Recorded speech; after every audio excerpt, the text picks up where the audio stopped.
의로운 자들아 여호와께서 행하신 일로 기뻐하고 그의 거룩한 이름을 찬양하라. 시편 97편 12절 말씀. 예배가 절대로 쉬어서는 안 됩니다. 우리가 우리의 기분 또 우리의 상황 그 어떠한 모습일지라도 우리의 기분에 따라 예배에 나오고, 우리가 기분이 안 좋고 상황이 안 좋으면 예배를 쉬고, 절대로 그래서는 안 됩니다. 우리가 마치 숨을 쉬듯 배고프면 밥을 먹듯 우리는 계속해서 예배의 자리에 참여하고 하나님 만나기를 힘써야 합니다. 제가 오늘 짧은 글을 읽었는데요, 예배의 회복이 곧 모든 관계의 회복이다, 이런 얘기를 들었습니다. 오늘 이 저녁 예배가 회복되는, 다시 하나님을 깊이 만나고 계속해서 하나님을 찾는 겁니다, 여러분. 제 주위에도 코로나 이후로 계속해서 그 여파가, 그 후유증이 계속되면서 경제적으로 멘탈적으로 힘들어하는 분들이 많이 있습니다. 하지만 여러분, 계속해서 우리는 예배를 드려야 됩니다. 우리의 상황에 따라 예배를 절대로 쉬어서는 안 되고요. 특히 이 수요일은 굉장히 중요한 요일이기도 합니다. 한 주의 정중앙에 있는 이 스로필 워십은 우리가 다시 월요일부터 주일까지 갈 수 있는 귀한 동력을 줄 수 있는 그런 예배의 자리라고 생각이 됩니다. 이 시간 우리 다 같이 기도하실 때, 하나님 오늘도 예배에 쉬지 않고 또 이렇게 나를 인도해 주셔서 감사합니다. 오늘 예배를 통해서 하나님 나에게 주일까지 달려갈 수 있는 큰 힘을 주십시오. 동력을 주십시오. 큰 날개를 주십시오. 이 시간 우리 예배를 준비하는 마음으로 우리 다 같이 기도하며 나가도록 하겠습니다. 기도하시겠습니다. 사랑의 하나님, 오늘도 귀한 예배의 자리로 인도해 주셔서 감사합니다. 아버지여, 우리의 기분, 상황에 따라 하나님을 찾지 않는 것이 아니라 우리는 그저 계속해서 하나님을 찾아야 합니다. 하나님을 발견해야 합니다. 하나님의 계신 곳으로 달려나와야 합니다. 아버지여, 우리의 예배가 쉬지 않게 하여 주시고 끊이지 않게 하여 주시옵소서. 오늘 이 저녁 하나님을 깊이 만나는 시간이 되게 하여 주시고, 오직 하나님만을 바라보는 시간 될 수 있도록 주께서 함께하여 주시옵소서. 하나님 감사합니다. 부족하고 또 부족할 우리들을 불러주시고 다시 주님 앞에 나올 수 있게 해주셔서 너무나도 감사합니다. 하나님, 우리가 하나님 앞에 섰을 때 우리가 깨끗해져 봐야 얼마나 깨끗할 수 있겠습니까? 우리는 그저 모두가 죄인입니다. 아버지여, 우리의 마음은 혼탁하고 어둡습니다. 하지만 주님, 하나님의 그 은혜로 말미암아 예수 그리스도의 십자가의 보혈을 의지하며 예배의 자리로 나옵니다. 우리의 이 예배가 주님의 나라 가는 그날까지 멈추지 않게 하여 주시고, 계속해서 하나님을 찾고 만나며 우리의 믿음이 성장하며 결국 이 믿음의 경주에서 모두가 승리할 수 있도록 주여 도와주시옵소서. 오늘 이 저녁이 그 승리의 한 날이 될 수 있도록 주께서 함께하여 주시옵소서. 우리의 모든 마음을 다해 하나님을 찬양하겠습니다. 우리의 모든 것을 다해 하나님을 찬양하며 기도하겠습니다. 우리가 살 수 있는 방법, 우리가 하나님을 만날 수 있는 방법, 우리가 진정한 그리스도인이 될 수 있는 방법, 오직 기도와 말씀뿐인 것을 잊지 않게 하여 주시옵소서. 감사드리며 이 모든 말씀, 우리들의 모든 것 되시는 살아계신 예수 그리스도 이름으로 간절히 기도드렸습니다. 아멘.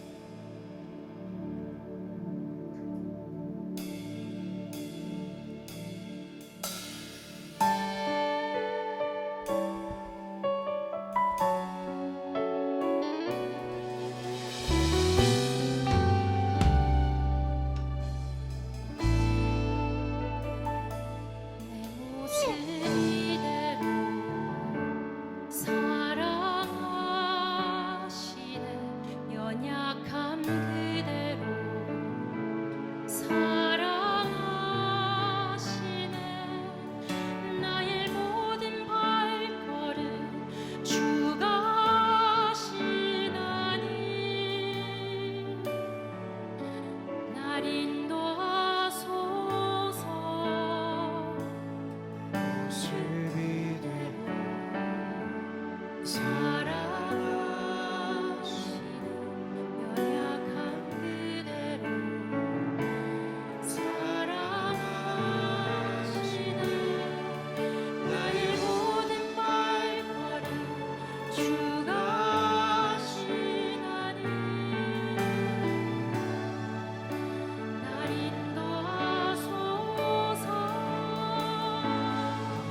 주의 날개 아래 거하는 것,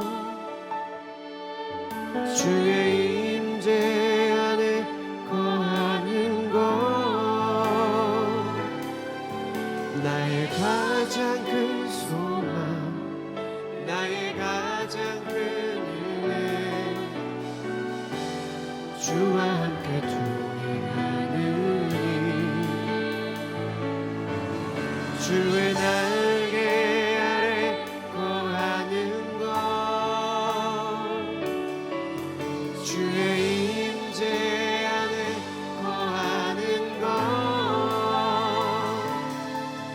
나의 가장 큰 소망, 나의 가장 큰 은혜, 주와 함께 동행하는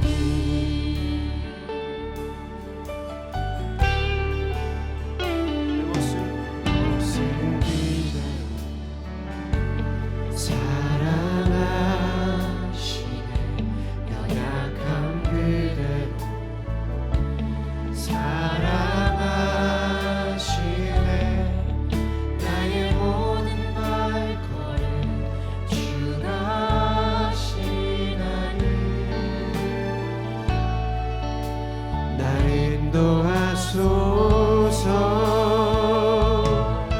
주의 날개 아래 거하는 것, 주의 임재 안에 거하는 것, 나의 가장 큰 소망, 나의 가장 큰 은혜, 주와 함께 동행하느니, 주의 날개 아래 거하는 곳, 주의 날개 아래 거하는 곳, 주의 임재 아래 거하는 곳, 나의 가장 큰 소망, 나의 가장 큰 주와 함께 우리 다시 한번 주의 날개 아래 거하는 곳, 주의 날개 아래 거하는 곳, 주의 임재 아래 거하는 곳, 나의 가장 큰 소망, 나의 가장 큰 은혜,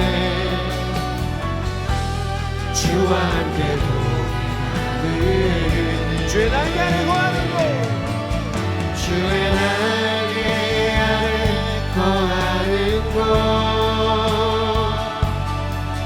주의 임재 아래 거하는 곳, 나의 가장 큰 소망, 나의 가장 큰 은혜, 주와 함께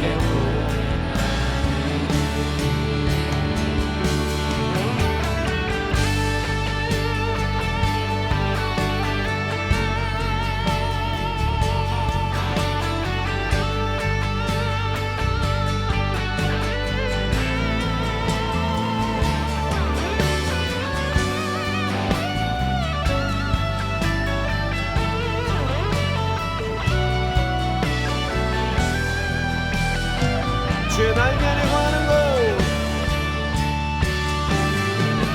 주의 날개 아래 거하는 곳, 주의 임재 아래 거하는 곳, 나의 가장 큰 소망, 나의 가장 큰 은혜, 주와 함께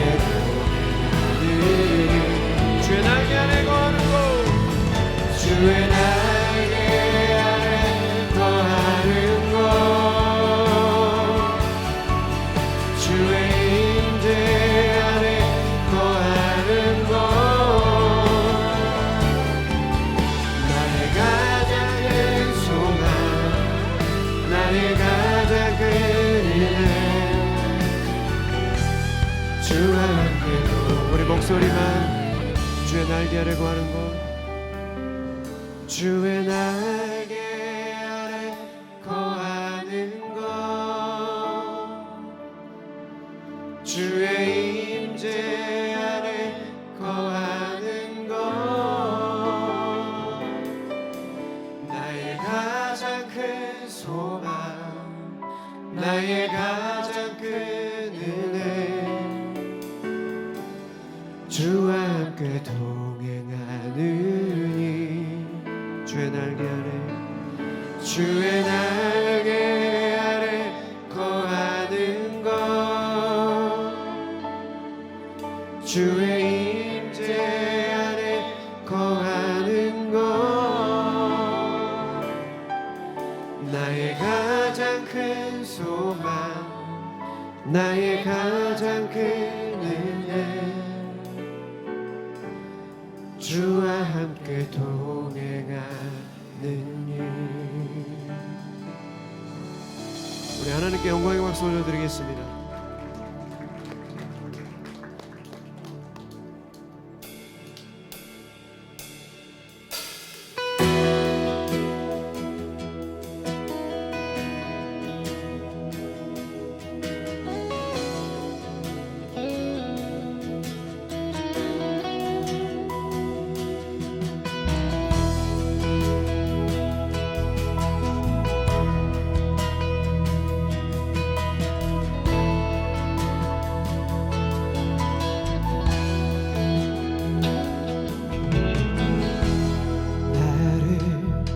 지으신 주님, 내 안에 계셔.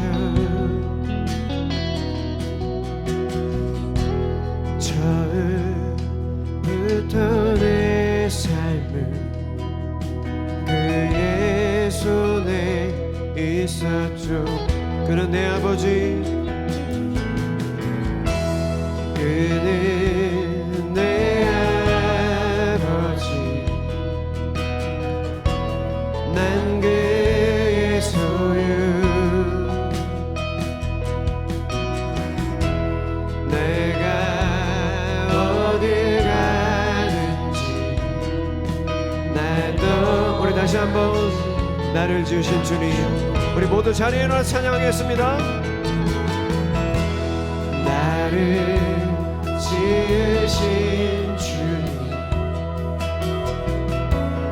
내 안에 계셔.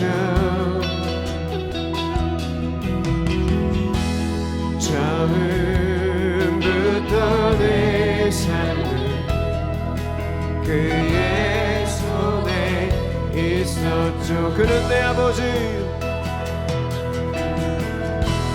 그는 내 아버지, 난 그의 소유. 아멘. 내가 어딜 가든지 날 떠나지 않죠. 내 이름 아시죠. 내 모든 생각도 내 흐르는 눈물 그가 닦아주셨죠. 아멘.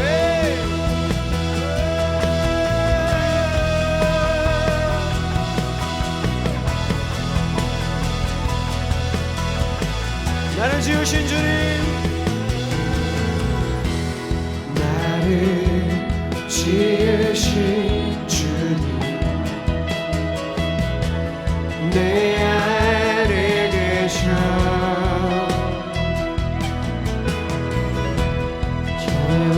처음부터 내 삶이 그의 손에 있었죠. 그는 내 아버지, 그는 내 아버지,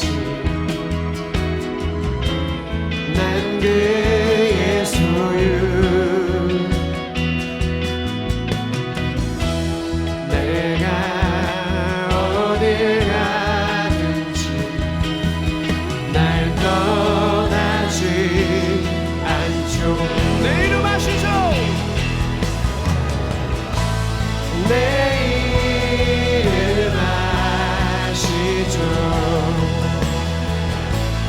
내 모든 생각도 내 흐르는 눈물 그가 닦아주셨죠. 내 이름 아시죠? 내 이름 아시죠? 내 모든 생각 아바라 부를 때 아바라 부를 때 그가 들으시죠.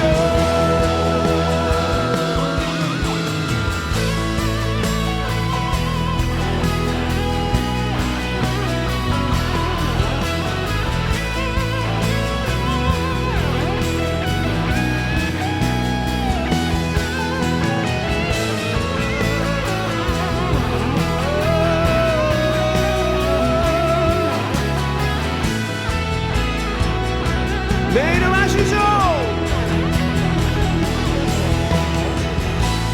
내 이름 아시죠? 내 모든 생각도 내 흐르는 눈물 내 흐르는 눈물 그가 닦아 내 이름 아시죠? 내 이름 아시죠? 내 모든 생각도 아바라 부를 때 아바라 부를 때 그가 들으시죠.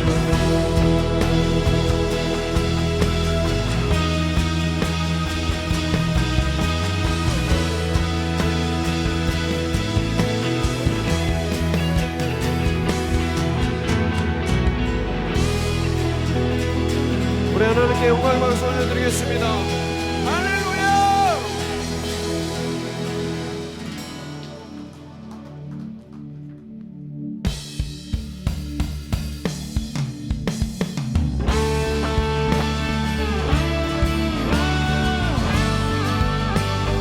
내 영혼아 여호와를 송축하라.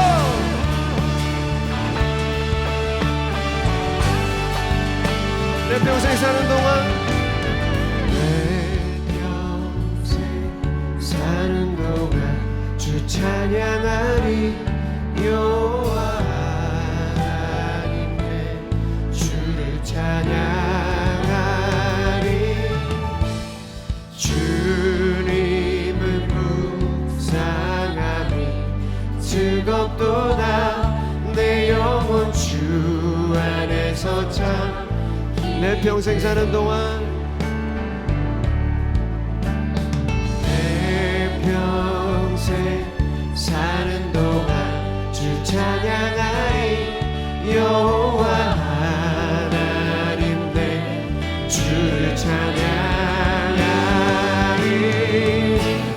주님을 묵상하니 즐겁도다. 내 영혼 주 안에서 참 내 영혼아 주님을 송축하라. 내 영혼아 주님을 송축하라. 내 영혼아 주님을 찬양하라. 내 영혼아 주님을 송축하라. 내 영혼아 주님을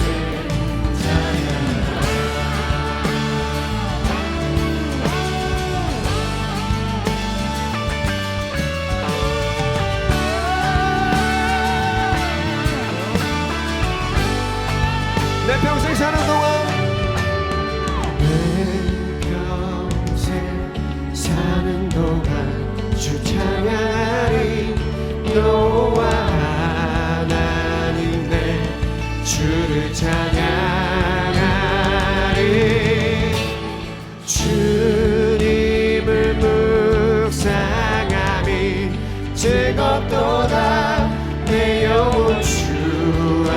선자 내 영혼아 주님을 송축하라 내 영혼아 주님을 송축하라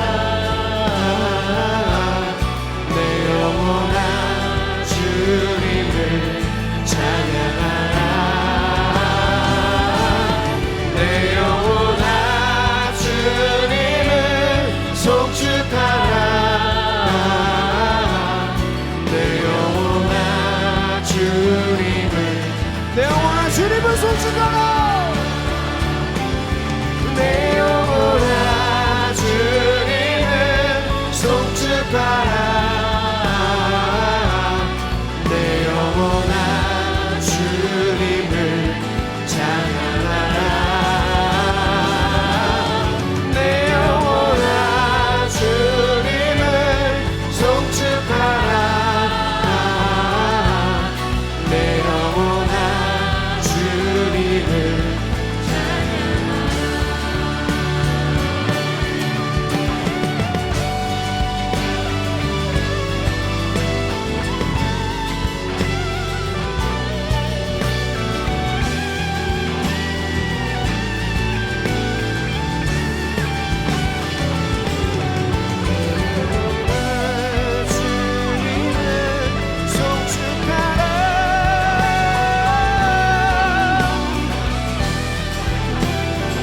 우리 두 손을 높이 들고 우리 주님을 찬양합시다. 내 영혼아 주님을 송축하라 내 영혼아 주님을 송축하라 내 영혼아 주님을 찬양하라 내 영혼아 주님을 송축하라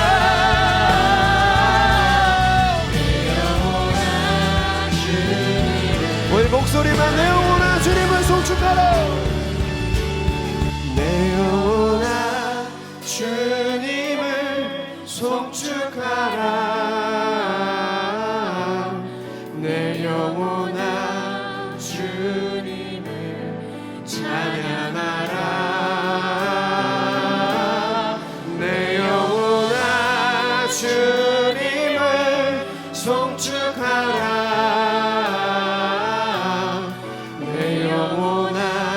주님을 찬양하라. 우리 하나님께 영광의 박수 올려드리겠습니다.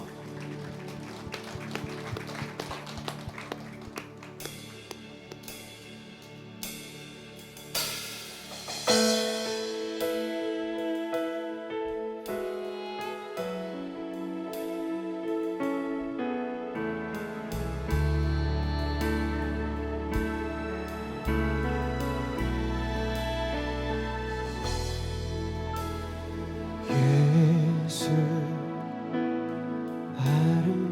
아름다우신 위대하신 주님 부활의 주 어린 양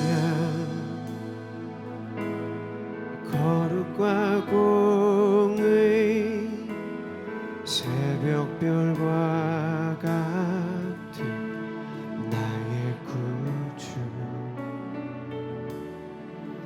모든 하늘 찬양해 모든 만물이 주 경배해 아름다워 놀라우신 모든 이름보다 높은 이름 아름답고 놀라우신 주의 이름 높으신 그 예수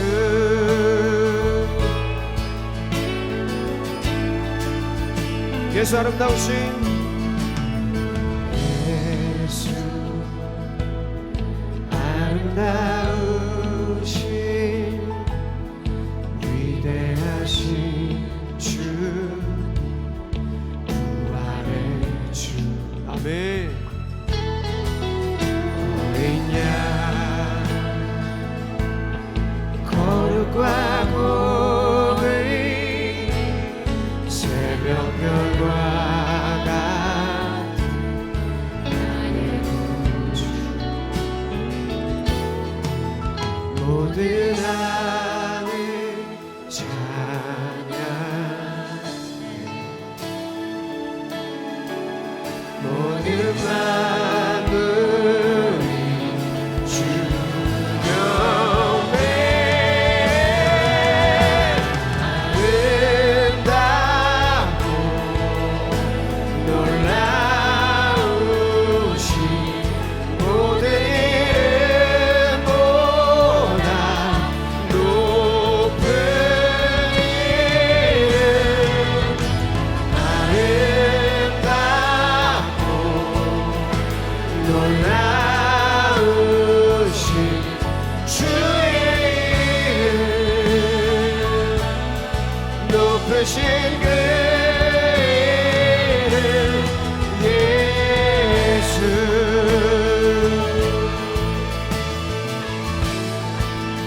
영원히 주 찬양 영원히 주 찬양 주 사랑해요 주 사랑해요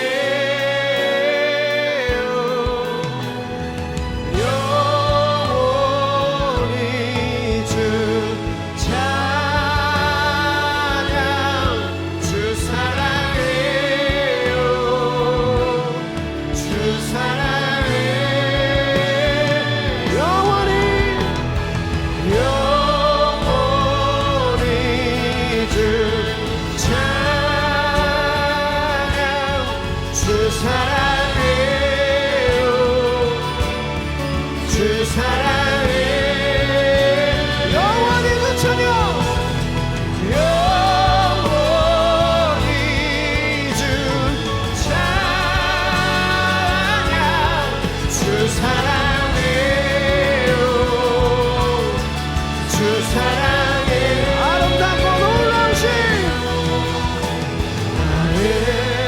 아름답고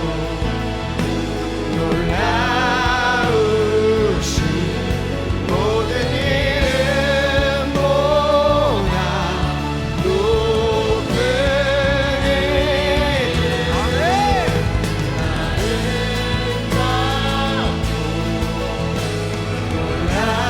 놀라우신 주의 이름 높으신 그 이름 예수 네 시간 우리 말씀을 위해서 다시 한번 기도하겠습니다.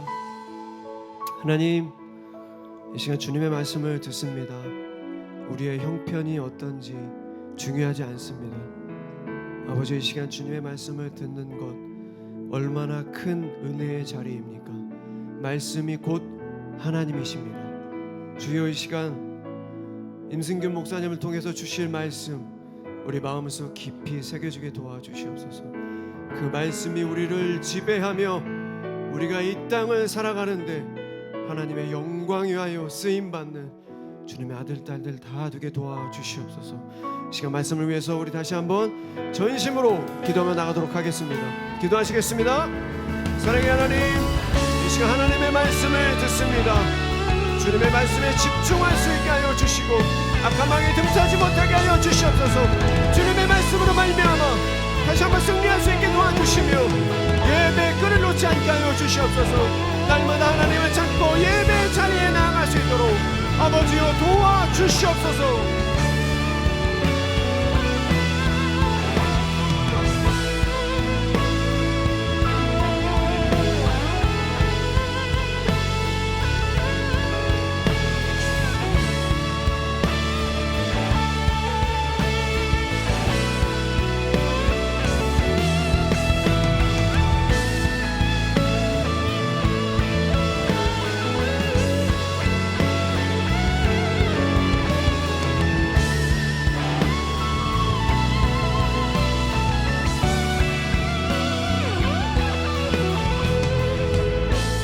한 번 더 중보하겠습니다.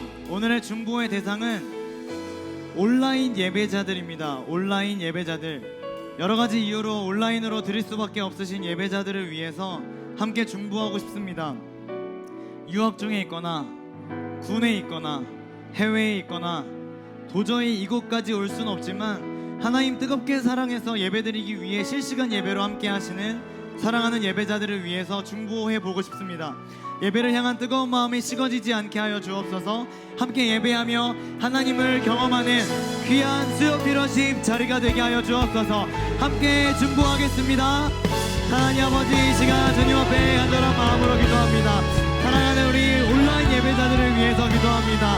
하나님께서 사랑하셔서 예배의 자리를 허락하시고 조정이 이곳에 함께 올 수 없지만 하나님의 일들을 위하여서 함께하고 있는 사랑하는 이 온라인 예배자들을 축복하여 주시고 우리가 함께 같은 마음으로 같이 꿈꾸고 같이 바라보고 함께할 수 있는 참된 예배자로 세워져갈 수 있도록 인도하여 주옵소서. 사랑하는 온라인 예배자들, 해외에 있거나 또 유학에 있거나 또 군에 있거나 집이 너무 멀거나 여러 가지 이유로 함께하지 못하지만 하나님께서 함께하셔서 그들에게도 같은 은혜를 풀어주시고 하나님의 일들을 이루어 주시기를 간절히 소망합니다. 하나님 놀랍게 역사하시네 하나님을 발견하고 하나님 앞에 할 수 있도록 붙잡아 주시옵소서. 사랑하는 하나님, 우리를 예배 공동체로 불러주심에 감사합니다. 내 의지를 가지고 이 자리에 앉은 것 같지만 하나님의 은혜와 부르심이 없었다면 결코 오지 못했을 것입니다. 다시 한번 자격 없는 나를 불러주심에 감사하고 간절한 마음으로 예배드리기를 소망하오니 우리 예배를 받아주시옵소서. 나만 예배드리고 나만 은혜 받고 나만 집중하는 개인적인 예배에 머무르지 않게 하시고 우리가 함께 예배드리고 함께 하나님 앞에 나아가는 한 몸 된 공동체라는 사실을 기억하게 하옵소서. 특별히 오늘은 온라인 예배자들을 위해서 기도했습니다. 해외에 계신 분들도 있고 집이 너무 멀어서 못 오시는 분들도 계십니다. 상황이나 환경이 도저히 함께 할 수 없음에도 불구하고 예배드리고 싶은 뜨거운 열정으로 하나님 앞에 섰습니다. 예배를 받아주시고 예배 가운데 하나님을 경험하게 하옵소서. 그렇게 역사하실 것 감사드리며 예수님의 이름으로 기도합니다. 아멘. 우리 하나님께 영광의 박수 올려드리도록 하겠습니다. 네, 안녕하세요. 한 10분밖에 안 계신 것 같은데요. 다시 한번 안녕하세요. 네, 꽤 오랜만에 이 자리에 서는 것 같습니다. 오늘도 하나님께서 우리 공동체에게 주실 말씀을 기대하며 하나님께 온 마음을 쏟아드리는 수요 피로십 예배 되기를 소망합니다. 저는 청년 일부를 섬기고 있는데요. 여름방학이잖아요. 여름방학이 돼서 그 유학생들이 많이 들어오게 되었어요. 유학생들을 만나서 그들의 고충 또 그들의 이야기 어떻게 신앙생활을 지켜가는지 이런 이야기들을 이렇게 듣게 되었습니다. 분명히 우리 부서의 지체인데 많이 신경 써주지 못하고 있었구나라는 생각이 들면서 좀 미안한 마음이 들었습니다. 그런 의미에서 오늘 온라인 예배자들을 위해서 함께 기도하기도 했는데요. 오늘은 유학생이면서 또 자신에게 주시는 목소리로 하나님께 영광 올려드리기를 소망하는 한 자매의 찬양으로 오늘 설교를 시작해 보려고 합니다. 가사를 묵상하면서 또 함께 하나님 앞에 드리는 고백으로 드렸으면 좋겠습니다. 우리 청년일부의 이유진 자매 앞으로 모실 때 큰 박수로 환영해 주시면 좋겠습니다.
네, 은혜로운 특송 감사합니다.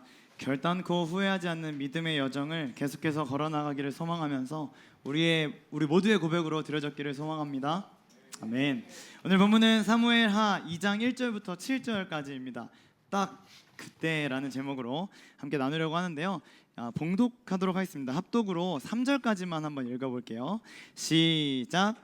그 후에 다윗이 여호와께 여쭈어 아뢰되 내가 유다 한 성읍으로 올라가리이까 여호와께서 이르시되 올라가라. 다윗이 이르되 어디로 가리이까 이르시되 헤브론으로 갈지니라.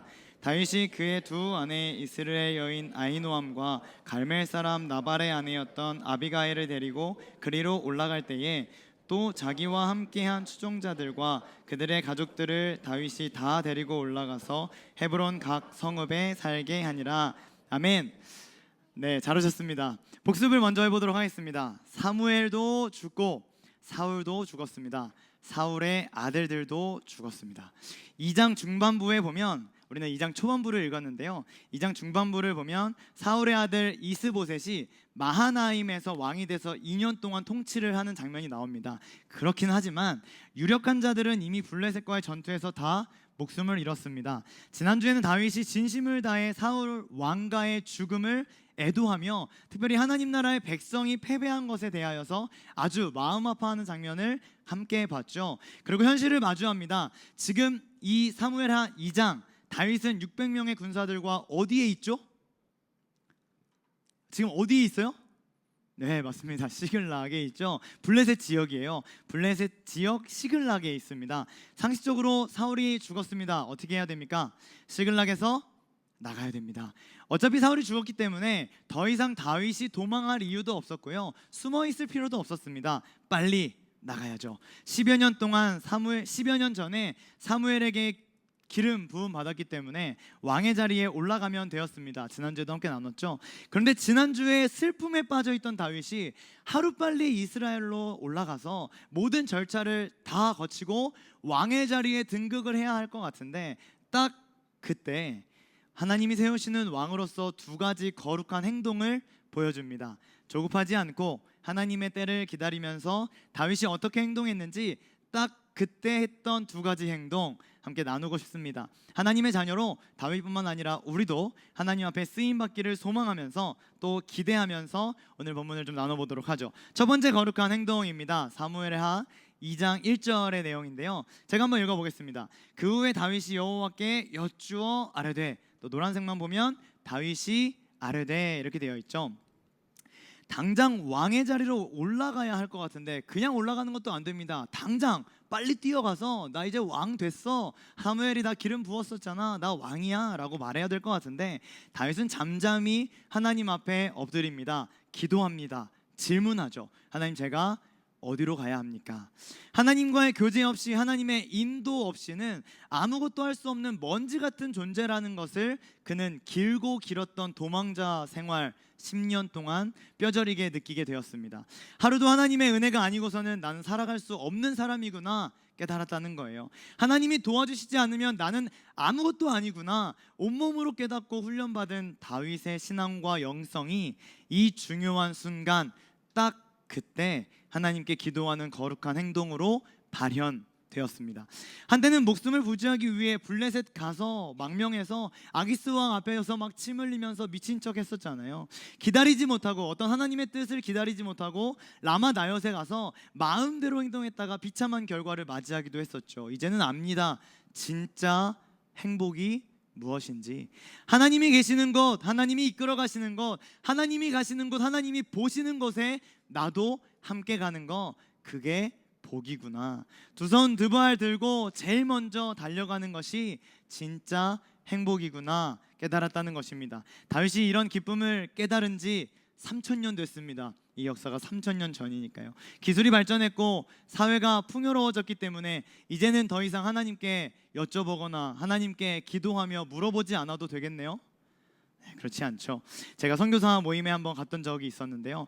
20대, 30대, 40대, 60대 이렇게 네 그룹의 선교사님들이 이렇게 모여가지고 소그룹을 나눴습니다. 충분히 교제하고 이제 기도 제목을 나누는데 마지막에 이제 기도 제목 나누는 시간에 마치 짠 것처럼 기도 제목이 다 동일한 거예요. 어떤 기도 제목이냐? 뭐 건강하게 해주세요, 혹은 우리 가족을 좀 지켜주세요, 혹은 경제적인 문제가 너무 있습니다, 도와주세요, 이런 게 아니고 선교사님들이 다 같이 동일하게 기도하고 있던 기도의 제목이 뭐냐? 하나님, 제가 어디로 가야 됩니까? 제가 무엇을 해야 합니까? 이런 기도의 제목이었다는 것입니다. 20대, 30대 선교사님들은 그렇다 치고 60대 넘으신 환갑이 지나신 선교사님도 그런 기도 제목을 내시길래 제가 재차 물었습니다. 아니 선교사님, 아직도 그런 기도를 하십니까? 약간의 비아냥과 함께 아직도 그런 기도를 하십니까? 막 이렇게 여쭤봤더니 선교사님께서 이렇게 대답을 하셨어요. 임선교사, 제가 그때 선교사 하신 분이었거든요. 임선교사, 그리스도인이 하나님께 자신의 길을 묻지 않는다면 그리스도인이 되기를 포기한 겁니다. 저에게 큰 울림이 있었습니다. 나이가 들고 자리가 잡히고 안정적인 생활을 하기 시작하면 내 앞을, 내 미래를, 내 비전, 내 사명을 구하는 기도는 어느 정도 멈춰지거나 희미해지는 줄 알았거든요. 하지만 결코 그렇지 않다. 죽을 때까지 하나님 앞에 기도해야 할 것, 하나님 어디로 가야 합니까? 하나님 무엇을 해야 합니까? 하나님 누구를 만나야 합니까? 하나님 앞에 철저하게 기도해야 한다는 것입니다. 그 선교사님의 말에 아멘하며 제 마음속 깊은 곳에 박아두었습니다. 하나님께서 인도하시지 않으시면 한 걸음도 제대로 나갈 수 없는 존재, 하나님이 도와주시지 않으시면 방향을 잃어버리고 헤매이는 인생을 살 수밖에 없는 것이 우리들의 현실입니다. 방황하고 또 당황하죠. 막막한 인생길을 걷는 이유가 있습니다. 하나님께 묻지 않았기 때문이라는 사실을 오늘 본문을 통해서 반드시 깨닫기를 소망합니다. 그러면 다윗은 처음부터 하나님께 계속해서 자신의 길, 자신의 비전, 자신의 사명을 계속해서 물어보는 그런 거룩한 습관을 가지고 있었을까요? 다윗이니까 아마 그랬을 거야 라고 생각할 수도 있는데요, 당연히 아닙니다. 다윗이 사울 왕궁에서 생활할 때, 아주 어릴 때죠. 그리고 궁을 떠나서 도망 다니던 초창기, 사무엘상 20장, 21장, 22장 그런 부분을 보면은 다윗이 하나님께 물었다라는 보고가 하나도 없습니다. 전혀 그런 모습을 보이지 않았습니다. 그러나 블레셋 망명에서 실패하고 또 아둘람굴에서 사람들을 만나거든요. 가난한 사람들, 실패한 사람들, 버림받고 소외된 사람들과 함께하기 시작하면서 다윗은 하나님의 뜻을 묻고 하나님께 여쭈어보고 하나님의 뜻에 따라 순종하며 달려나가는 사람이 되었습니다. 사무엘상 23장이 대표적인데요, 그을라 백성들을 치러 올라갈 때 2번, 3번 하나님께 여쭈면서 자신이 가야 할 길에 대해서 상의하고 기도하는 모습을 보여주죠. 자신이 가지고 있는 힘과 지혜와 의지가 꺾이고 파산한 이후에 비로소 다윗은 하나님께 여쭈어 보기 시작했다는 것입니다. 광야의 여정은 다윗에게 이스라엘 왕이 가져야 할 핵심 덕목인 순종을 배우게 해주었습니다. 그리고 오늘 본문을 통해서 유다의 왕으로 이제 고향길에 당당하게 돌아가려고 하는 이 영광스러운 딱 그때에 자기 마음대로 결정하지 않고 자기 생각대로 판단하지 않고 여호와께 물으며 순종하는 왕, 거룩한 모습을 보여줍니다. 하나님은 다윗을 사랑하셨고 그를 고난의 자리에 두심으로써 순종의 사람이 되시도록 훈련하신 겁니다. 시편 119편 67절 같이 한번 읽어볼까요? 시작. 이제 주의 말씀을 지키나이다. 고난이 불순종과 반항을 교정하고 다윗을 또 우리를 순종의 자리에 반듯하게 세워놓습니다. 이것이 어쩌면 예수님을 믿고 구원받은 사람, 우리들이죠. 예수님 믿고 구원받은 사람이라 할지라도 고난이 면제되지 않는 이유가 아닐까요? 아직도 배워야 할 순종의 단계들이 많기 때문입니다. 우리가 살아가고 있는 지금은 반항의 시대라고 표현해도 지나치지 않을 것 같아요. 가정에서도 또 학교에서도 직장, 거리, 관공서에서도 심지어는 하나님께도 아무렇지 않게 반항하는 경우들을 종종 봅니다. 정당한 반항 있다고 생각해요. 정당한 반항이 가지는 분명한 가치에도 불구하고 성경은 우리에게 순종의 가치, 순종의 문화를 일관되게 가르치고 있습니다. 순종은 지금 시대에서 어쩌면 가장 가치 없고 인기 없고 가르치기를 포기한 구시대의 어떤 것으로 평가되고 취급되지만 성경은 지금도 우리에게 순종하는 기쁨, 순종하는 가치, 순종의 필요성, 강조하고 있습니다. 쉬어서 말씀드리는 게 아닙니다. 저는 잘하고 있기 때문에 말씀드리는 것도 아닙니다. 쉽지 않은 것이 분명하지만 순종하며 한 걸음 한 걸음 나갈 때 누릴 수 있는 축복이 너무나도 크기 때문에 함께 한번 하나님 말씀 앞에 순종해 보자고 말씀드리는 것입니다. 그래서 앤드류 머레이라는 사람은 이렇게 얘기하더라고요. 같이 한번 또 이것도 읽어볼까요? 시작. 예수를 믿는 순간 우리는 모두 순종 학교에 입학한다. 아멘. 여러 유형의 고난들, 그 고난들을 통해서 순종을 배워가는 것이 우리들의 신앙생활이다 생각됩니다.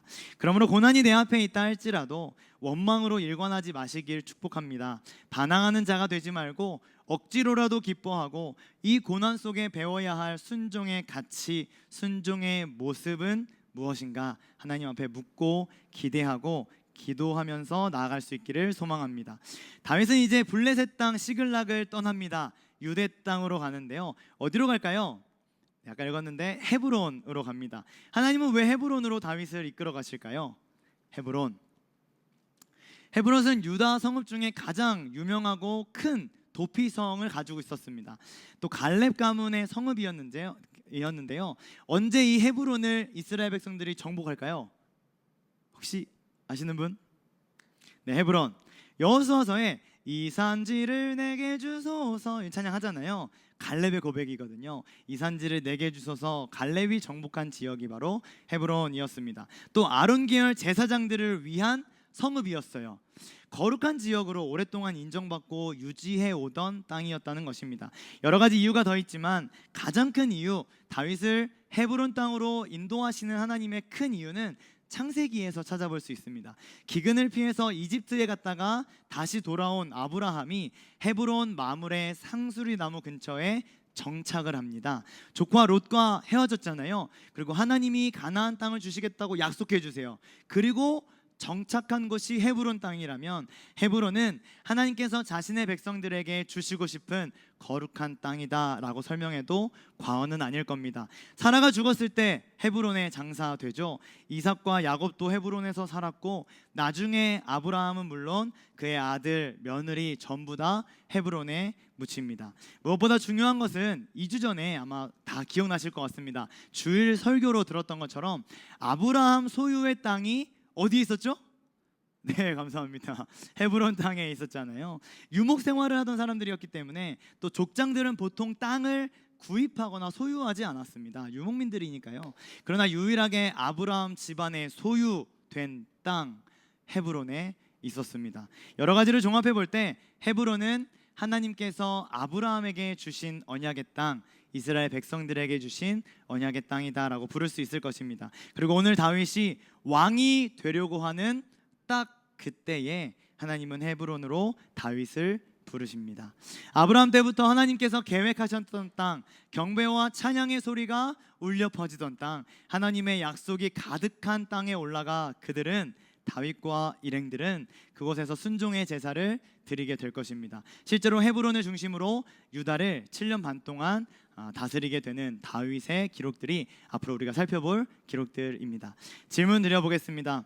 여러분의 삶에 헤브론 있으십니까? 여러분의 삶에 헤브론의 땅이 있으십니까? 하나님과의 진한 사랑의 만남이 이루어졌던 나만의 헤브론 있냐는 말입니다. 저는 대전에 있는 침례신학대학교를 다녔습니다. 4년 학부 3년 석사를 마치고 졸업을 했는데요. 많은 우여곡절이 있었지만 저를 일으켜주고 세워주었던 저만의 헤브론 있었습니다. 대강당, 저희 채플실 대강당이 있는데 대강당 맨 앞에 오른쪽 구석입니다.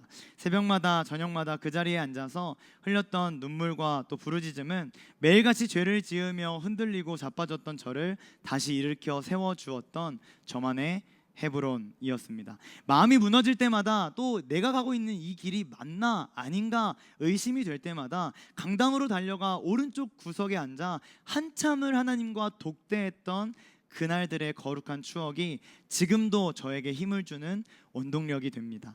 여러분에게 거룩한 지역, 거룩함을 회복하게 만드는 헤브론 있으십니까? 많은 다음 세대 친구들이 장심리 수양관, 이제는 드림센터가 되었습니다. 캠프를 통해 주셨던 은혜와 축복들을 많이 기억하고 추억합니다. 요즘 교육부 캠프 기간인데요. 심지어 내일 모레 우리 고등부 캠프를 떠납니다. 질문을 드려볼게요. 제가 캠프 끝나고 돌아와서 아이들과 피드백할 때 캠프 때 뭐가 제일 좋았어? 라고 질문하면 대부분의 친구들이 뭐라고 대답할까요? 캠프에 가면은 뭐 연애 특강도 하고 이단 특강, 또 성교육 특강, 비전 특강 이런 세미나들을 하거든요. 또 여름에는 신나는 물놀이도 합니다. 또 레크레이션, 포스트 게임, 요리 대회 이런 것도 진행하고 식사와 간식도 어마어마합니다. 캠프를 마치고 제가 어떤 시간이 가장 기억에 남느냐라고 물으면 대부분의 친구들은 뭐라고 할까요? 뭐 우리 생각엔 물놀이요, 뭐 레크레이션이요 하겠지만 우리 선생님들은 이미 다 알고 있어요. 대답하셨어요. 기도하는 시간이요, 찬양하는 시간이요, 예배드리는 시간이요. 이렇게 대답합니다. 안 믿으시는 것 같은데 안 믿어지시거든. 다음 겨울 캠프에 선생님으로 다 들어오셔서 경험하시면 좋겠어요. 아이들에게 드림 아멘 할렐루야.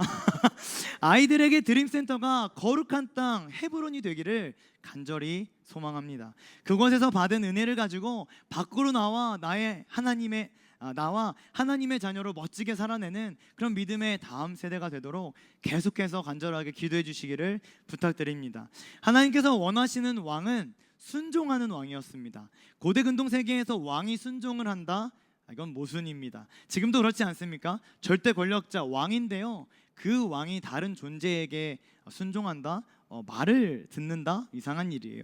그런데 이스라엘의 진짜 왕은 하나님이셨기 때문에 하나님은 순종하는 인간 왕을 기다리고 원하고 계셨어요. 당시에는 누구도 이해할 수 없었던 이상한 개념이었죠. 순종하는 왕. 다윗은 사울이 죽고 왕이 되기 위해 서두르고 당장 달려가 정복할 수 있었던 딱 그때 하나님 손에 딱 맞는 순종하는 왕으로서의 모습을 보여줍니다. 우리도 마찬가지입니다. 바쁘고 정신없고 해야 할 일들이 너무 많아 머리가 터지는 그런 과정 중에도, 또 어디로 가야 될지 막막한 상황 중에도, 번아웃이 와서 아무것도 하기 싫은 하루하루를 보내고 있을 때에도요, 순종하는 인생, 하나님의 말씀에서 나의 삶의 가치와 하나님의 말씀을 통해 어디로 가야 하는지를 분명하게 밝히 알고 하나님 말씀 따라 순종하는 인생으로 달려나가는 것, 우리가 가져야 할 최고의 거룩한 모습이라 확신합니다. 두 번째 거룩한 행동은 무엇일까요? 본문 4절 앞부분을 한번 같이 읽어보겠습니다. 시작. 유다 사람들이 와서 거기에 다윗에게 기름을 부어 유다 족속의 왕으로 삼았더라. 가끔 예수님을 사랑하고 하나님을 잘 믿는 사람들, 여러분들이죠. 이런 여러분들이 하나님은 정말 두려워하고 하나님 너무너무 사랑해요 라고 고백하는데, 이웃은 전 못하겠어요. 이웃과 주변에는 전혀 관심 없는 모습을 볼 때가 있습니다. 그들은 당당하게 말합니다. 나는 사람을 싫어해요. 나는 하나님만 사랑할 거예요. 나는 주변에 관심이 없어요. 제 성격과 성향이 이런 걸 어떻게 합니까? 네, 충분히 공감할 수 있고 또 어느 정도는 인정할 수 있겠습니다만, 오늘 본문에서 다윗은 하나님께 순종하는 것만큼이나 거룩한 행동을 보여줍니다. 그 모습 한번 따라가 보자는 겁니다. 어렵지만 힘들지만 에너지를 써야 되는 일이기 때문에 쉽지 않다는 것 잘 알지만 주변을 돌아보는 거룩한 행동 삶으로 실천해 봤으면 좋겠습니다. 4절을 보면 다윗에게 누가 기름을 붓죠? 유다 사람들이 기름을 붓습니다. 물론 하나님께서 이미 사무엘을 통해서 기름 부으셨기 때문에 엄청난 의미가 있는 건 아닙니다. 심지어 선지자가 부은 것도 아니니까요. 또한 다윗의 고향이니까 다윗을 다 좋아했겠지, 다윗을 선대했겠지 라고 생각해 볼 수도 있겠습니다만, 아무리 생각해도 유다 사람들이 참여해서 다윗을 왕으로 인정했다는 거 아주 큼지막한 이유가 있어 보입니다. 이것은 사울의 아들 이스보셋이 마하나임에서 왕이 되는 장면과 대조해 볼 때 그 의미가 아주 분명해지는데요. 조금만 본문에서 내려가면 8절과 9절 있는데 한번 제가 읽어볼게요. 사울의 군사령관 넬의 아들 아브넬이 이미 사울의 아들 이스보셋을 데리고 마하나임으로 건너가 길르앗과 아술과 이스라엘과 에브라임과 베냐민과 온 이스라엘의 왕으로 삼았더라. 이렇게 되어 있습니다. 이스보셋도 왕이 되는 겁니다. 유다에서는 다윗이 되고 이쪽에서는 이스보셋이 되는데요. 이스보셋을 누가 세웁니까? 넬의 아들 아브넬이 세웁니다. 개인적인 의지로 세웠다는 거예요. 그러나 다윗은 유다 사람들의 민의가 충분히 반영된 겁니다. 정리하면 다윗의 왕됨은 궁극적으로는 당연히 하나님의 뜻이었지만 동시에 민심도 다윗을 지지하고 있었고 응원하고 있었고 주변의 인정을 받고 있었다는 것입니다. 조금 더 살펴보겠습니다. 아둘람 굴에서 함께하고 어려운 시기를 함께했던 사람들 600명이라고 했잖아요. 사울이 죽고 다윗이 헤브론으로 올라갈 때 다윗이 그들을 절대 버리지 않습니다. 3절인데요. 또 자기와 함께한 추종자들과 그들의 가족들을 다윗이 다 데리고 올라가서 헤브론 각 성읍에 살게 하니라. 에이 당연하지 라고 생각하시는 분들도 있을 것 같습니다. 어쩌면 당연한 일처럼 보입니다만 결코 쉬운 일 아닙니다. 600명으로 기록되어 있지만요, 가족들까지 합하면 2,000명, 3,000명 될 거예요. 이 많은 사람들, 지도자로서 주변을 돌아보는 다윗의 리더십과 또 책임감, 무엇보다도 이 공동체를 소중하게 생각했던 다윗의 거룩한 마음이 있었기에 이 일이 가능했습니다. 한 군데만 더 보고 마무리해야 될 것 같은데요. 4절과 5절입니다. 한번 4절은 제가, 5절은 여러분 한번 읽어주세요. 어떤 사람이 다윗에게 말하여 이르되 사울을 장사한 사람은 길르앗 야베스 사람들이니이다 하매 다윗이 길르앗 야베스 사람들에게 전령들을 보내 그들에게 이처럼 은혜를 베풀어 그를 장사하였으니 여호와께 복을 받을지어다. 아멘. 헤브론에 올라가 다윗은 왕으로서의 업무를 시작합니다. 첫 번째 업무가 뭐였을까요? 이 나라를 어떻게 이끌어갈까? 우리 유다 사람들과 어떻게 함께 해볼 수 있을까? 아둘람굴에서 600명 사람들과 어떻게 할까? 이런 게 아니고 뭐냐면 또 사울입니다. 사울. 물론 사울의 죽음에 진심으로 슬퍼하고 속상해했던 다윗이지만 이제는 상황이 달라졌잖아요. 백성들도 자신을 왕으로 섬기고 있고 하나님의 기름 부으심이 이제 드디어 유효하게 되었나 라고 생각할 때 또 사울의 이야기가 첫 번째 미션입니다. 블레셋과의 전쟁에서 패배하고 사울은 죽었습니다. 그런데 그 사울을 데리고 와서 정성스럽게 장사를 치러준 사람들이 있다라고 하는 제보였어요. 길르앗 야베스는 베냐민 지파와 굉장히 밀접한 관계를 유지하던 사람들입니다. 시간이 많지 않아 찾아보지 않겠지만 사무엘상 31장을 보면 이 사람들이 밤에 사울의 시체를 몰래 가져다가 야베스에서 장사 지내주고 일주일 동안 금식했다고 합니다. 누구를 위해서요? 사울을 위해서 그렇게 해준 거예요. 사울의 집안 입장에선 너무 고맙죠. 하지만 막말로 블레셋이 이걸 알고 분노해가지고 또 이스라엘 쳐들어오고 또 유다를 쳐들어오면 이거 누가 막아줍니까? 아무 생각 없이 사울만 바라보고 선택하고 결정한 우매한 행동이지 않았는가 생각이 들기도 합니다. 또한 이제는 다윗의 시대입니다. 왕이 바뀐 거예요. 사울에 대한 존경심, 존중, 충성된 마음 당연히 좋지만 자신들의 목숨까지도 위험에 노출하면서 사울의 장사를 치러줄 필요가 정말로 있었는가 의문이 드는 거죠. 다윗의 입장에서 어땠을까요? 제가 다윗이라면 바로 요놈들 봐라. 이거 사울에게서 아직도 벗어나지 못했구나. 내가 아주 본때를 좀 보여줘야겠다 라고 하면서 길르앗 야베스를 찾아갔을 겁니다. 그런데 다윗의 반응이 우리가 읽었던 5절입니다. 야베스 사람들에게 전령들을 보내서 여호와께 복받을지어다. 6절도 한번 볼까요? 너희가 이 일을 하였으니 여호와께서 은혜와 진리로 너희에게 베푸시기를 원한다. 선한 일을 너희에게 갚겠다. 엄청난 축복 아닙니까? 사실 다윗과 길르앗 야베스는 좋은 관계가 당연히 아닙니다. 친 사울 편에서 길르앗 야베스는 서 있었죠. 사울 왕을 지지하는 가장 강력한 세력이었을 확률이 높습니다. 아마 다윗을 죽이기 위해 노력했던 사람들일 거예요. 이 말을 전달한 사람이 누군지는 잘 모르겠지만 아마 다윗에게 좋은 정보를 준 겁니다. 어쩌면 다윗 왕으로 세워져서 가장 먼저 해야 될 일, 가장 위협적인 길르앗 야베스 사람들을 처단해야 된다, 공격해야 된다라는 의미로 이 이야기를 전달했을지 모르겠어요. 그런데 다윗은 정말 큰 사람입니다. 다윗은 하나님을 사랑하는 위대한 인물이에요. 오히려 그들을 축복합니다. 주변을 돌아볼 줄 아는 따뜻한 마음이 있었음을 저는 오늘 본문을 통해 배워보고 싶습니다. 다윗의 넓은 마음과 주변을 돌아볼 줄 아는 배려심, 이웃을 넘어 원수까지도 사랑하는 모습을 다윗의 거룩한 행동이었다라고 정의하고 싶습니다. 실제로 다윗의 통치 기간 중에 아주 인자한 모습, 인내하고 참으며 따뜻하게 끌어안아주는 모습들이 종종 등장합니다. 매번은 아니지만요. 이런 다윗의 모습, 다윗의 태도를 우리가 한번 배워보자는 것입니다. 일반적으로 지금 다윗의 상황에서 중요한 건 오랫동안 이어졌던 도망자 생활을 청산하고 빠르게 왕권을 잡아 권력을 지는 것이라 생각했지만 다윗은 주변을 돌아보는 능력을 가지고 있었습니다.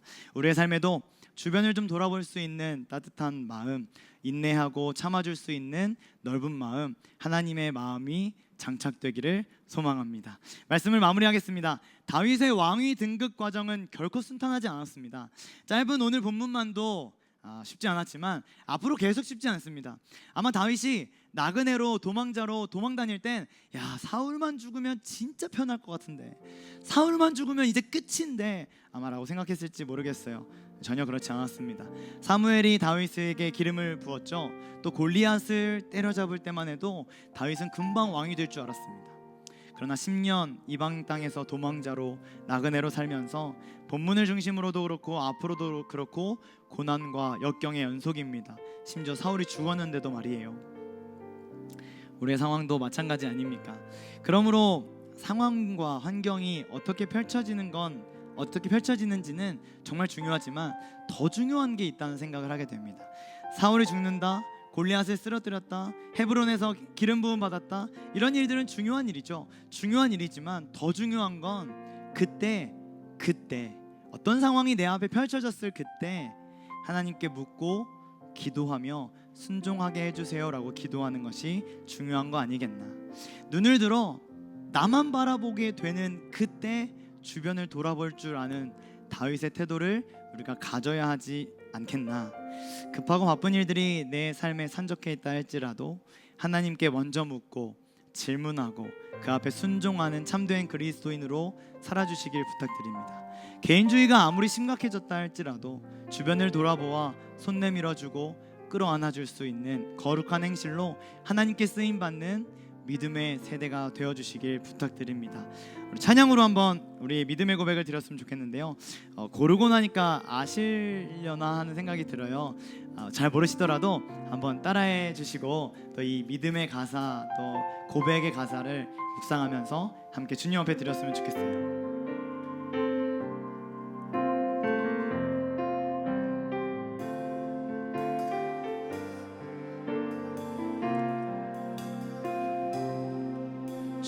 말씀 앞에선 당신은 참된 예배자, 그토록 찾으시던 하나님의 기쁨. 한 번 더 주의 말씀 앞에선, 말씀 앞에선 당신은 참된 예배자, 그토록 찾으시던 하나님의 기쁨.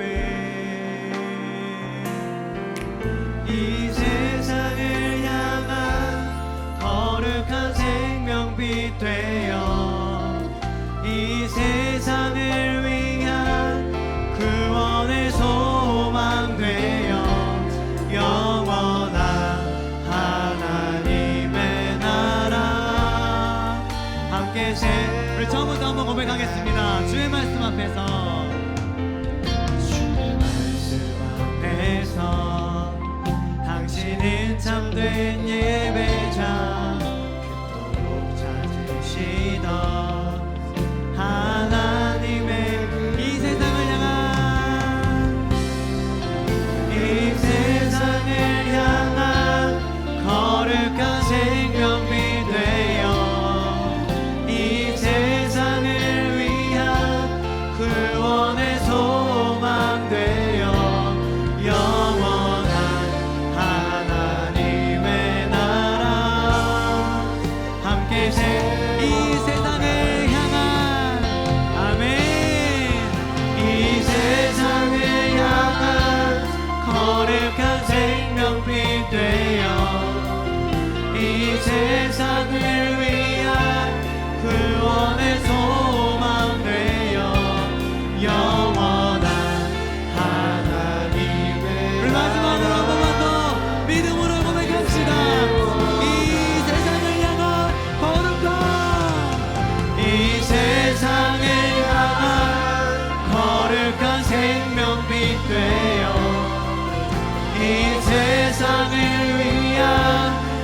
구원의 소망 되어 영원한 하나님의 나라 함께 세워가리.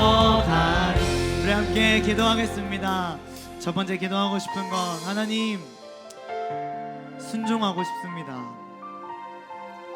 스스로 선택하고 결정할 수 있는 순간에도 반드시 하나님께 여쭈어보고 질문하며 순종하는 인생 되게 하여 주옵소서. 순종해야 된다는 거 너무 잘 알지만 나의 삶에 치여서 하나님이 참 많이 놓쳐지고 희미해져 버린 것이 우리들의 현실입니다. 아주 작은 일에도 하나님 앞에 순종하고 하나님께 여쭈어보며 하나님과 함께하는 이 땅을 살아가는 순종의 자녀로 살아가게 하여 주시옵소서. 우리 주여 한번 외치고 순종하겠습니다. 기도하도록 하겠습니다. 주여. 하나님 아버지, 이 시간 하나님 앞에 순종하는 주의 자녀로 살겠노라 다짐하며 나갑니다.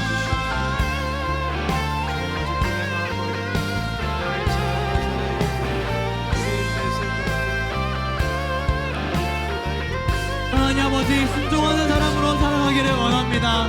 하나님, 나에게 순종할 수 있는 힘을 허락하여 주시옵소서. 하나님 말씀 앞에 하나님 말씀 듣고 아멘 아멘 아멘 하며 순종하는 주의 자녀가 되게 하여 주시옵소서. 주여, 순종하는 건 너무 어렵습니다. 내 마음대로 하고 싶고 내 뜻대로 하고 싶고 내 힘대로 하고 싶고 내 마음대로 살고 싶은 게 내 마음이고 내 삶입니다. 사랑하는 하나님, 순종하며 살아가는 것 하나님의 영광을 위하여 살아가는 것인 줄 믿고 다윗처럼 순종하며 살아가는 주의 자녀를 스스로 인도하여 주옵소서.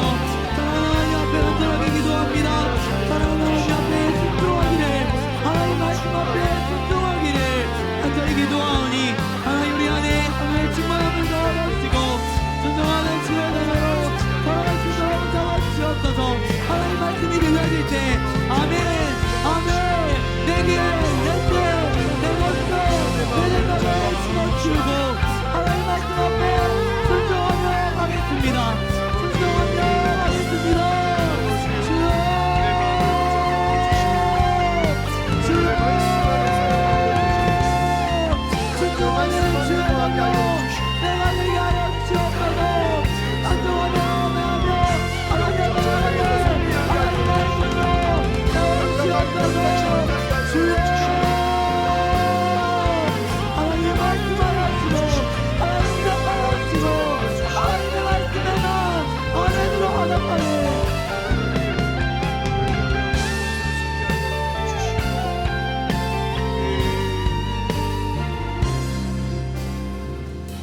우리 한 번 더 성성으로 기도하기를 원합니다.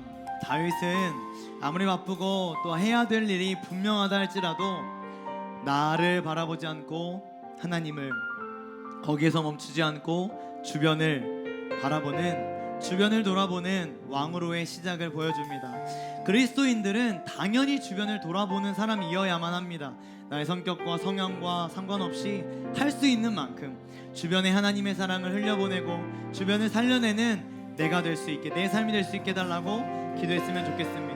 특별히 이 시간에 기도하고 싶은 것은 중보하는 기도인데요, 주변에 예수님을 모르는 사람들에게 복음을 전하는 축복의 통로, 주변을 바라보고 내 믿음으로 만족하지 않고 복음을 흘려보낼 수 있는, 사랑을 흘려보낼 수 있는 내 삶 되게 해달라고 기도하고, 또 두 번째, 주변에 육체의 질병 가지고 있는 사람들 무시하지 않고 그 사람들을 위해 간절한 마음으로 기도할 수 있는, 주변을 돌아보는 내가 될 수 있게 해달라고 함께 중보하면 좋겠습니다. 주여 외치고 기도하겠습니다. 주여, 주변을 바라보길 원합니다. 나한 사람과 하지 않고 주변을 바라보는 기도, 주변을 바라보는 기도, 주변을 생각하는, 주변을 바라보는 그런 하나님 예수님과 하나님의 사람들을 위하여 기도합니다. 하나님 우리들에게 강하신 마음을 더하여 주시옵소서.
시간을 은혜 드리라 소망합니다.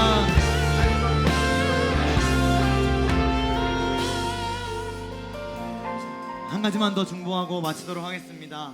오늘 우즈벡 아웃리치 팀이 돌아왔습니다. 여름 해외 아웃리치를 통해서 뿌려졌던 복음의 씨앗들이 현지에서 반드시 열매 맺게 해달라고 기도해 주시면 좋겠습니다. 다음 주에는 카자흐스탄 악토베로 12명의 청년들이 떠납니다. 중보해 주시기를 부탁드립니다. 설교 중에도 말씀드렸지만 이번 주 금요일부터 시작되는 고등부 캠프와 연달아 이어지는 유년부 초등부 캠프, 중등부 캠프, 또 청년 2부 캠프까지 캠프를 위해서 중보해 주십시오. 마지막으로 목회자들의 휴가 기간입니다. 영적인 충전이 이루어지도록 기도해 주시고, 특별히 연구원을 보내고 계시는 담임 목사님에게 성령의 충만함이 가득한 시간, 하나님 말씀으로 충만한 시간, 가정이 하나 되어 하나님께 영광 올려드리는 귀한 시간 되게 해달라고 여러 가지 교회의 중보의 기도 제목 가지고 함께 기도하고 제가 기도하고 마치도록 하겠습니다. 기도하겠습니다. 주여, 하나님 아버지, 이 시간 주님 앞에 한 사람을 가지고 기도합니다.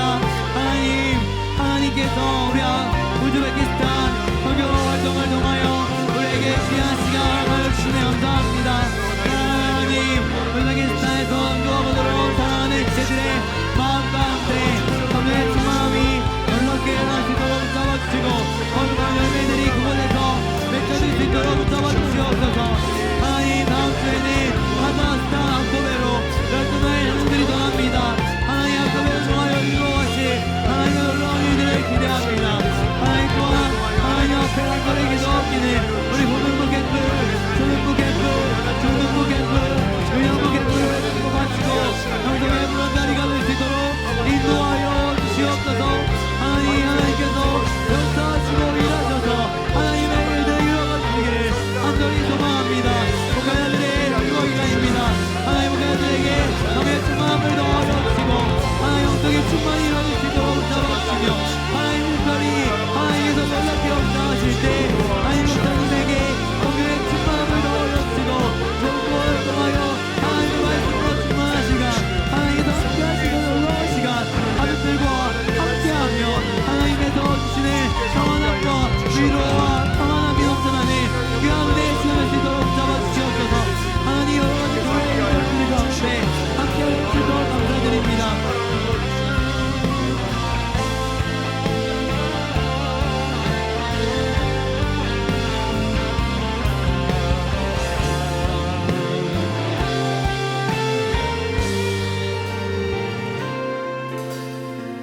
하나님, 오늘은 우리에게 사무엘하 2장의 말씀을 통해서 순종하는 모습 결단하게 하시니 감사합니다.